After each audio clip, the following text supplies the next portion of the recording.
Informasi berikutnya, Saudara, Ketua Umum Partai Amanat Nasional Zulkifli Hasan merespons kabar Partai Golkar yang meminta jatah 5 kursi di pemerintahan Prabowo Gibran.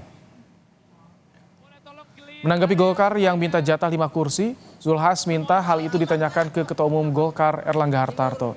Menurut Zulhas, penentuan jatah kursi merupakan hak prerogatif Presiden terpilih. Zulhas mengaku kerap bertemu Prabowo, namun ia membantah komunikasinya dengan Prabowo membahas jatah menteri untuk PAN. Saya mau tanya, yang mau foto-foto, boleh. Tanya Pak Erlangga dong, nanyanya kok saya. Kalau PAN kira-kira ada bakal minta kursi nggak kira-kira? Hak prerogatif Presiden terserah beliau. Berarti ada komunikasi ke Prabowo gitu Pak? Untuk persiapan. Ya hari-hari ini jadi besar dengan Pak Prabowo barusan. Iya, ini kan rapat lama 2 jam sama Pak Prabowo kan. Kalau PAN bisa berapa Pak? Yang ngomongin soal beras, soal produksi pertanian sama Pak Amran tuh. Pak Amran, ya. Seperti halnya Menteri Perdagangan Zulkifli Hasan, Menko Perekonomian sekaligus Ketua Umum Partai Golkar Erlangga Hartarto juga bertemu Prabowo di rapat kabinet di Istana hari ini. Namun Erlangga bilang bertemu Prabowo dalam rangka rapat kabinet.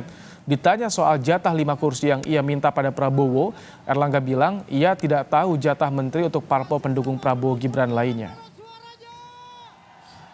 Ketemu sama Pak Prabowo bicara soal 5 kursi itu nggak Pak dari Pak? Yang kemarin Loh, ini kan rapat kabinet, urusan pangan. Kalau dari partai lain? Apa? Saya nggak tahu ya. 5 kursi aja. Saya nggak tahu kalau yang lain.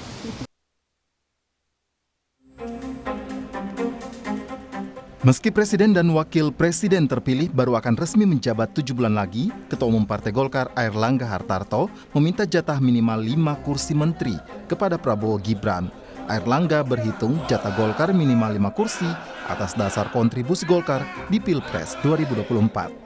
Dan saya sampaikan ke Pak Prabowo kontribusi Golkar ke Pak Prabowo karena kita 15 dari 58%, maka kita kontribusi 25% Pak Bu.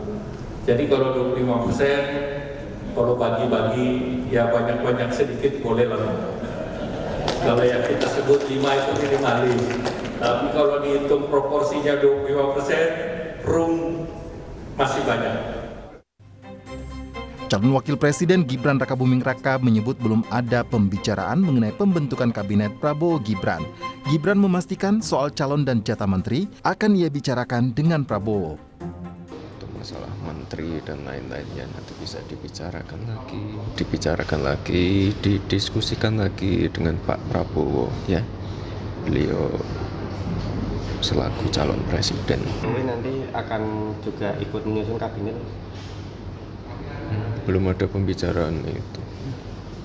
Yang nyusun ya Pak Prabowo dong. Dan ikut andil untuk masih pertimbangan gitu. Belum ada pembicaraan ke sana. Pengamat politik Ahmad Khairul Umam berpandangan naiknya suara Partai Golkar di pemilu menaikkan kekuatan tawar Partai Golkar terhadap Prabowo.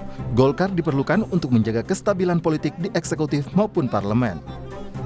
Inilah yang kemudian akan menciptakan semacam political dependency atau tingkat ketergantungan politik yang cukup tinggi dari Pak Prabowo, the newly elected president yang misal nanti akan disahkan oleh KPU atau penyelenggara pemilu misalnya, maka akan memiliki tingkat ketergantungan yang sangat tinggi, terutama dalam konteks penyesuaian keseimbangan kekuasaan antara eksekutif dan legislatif di parlemen.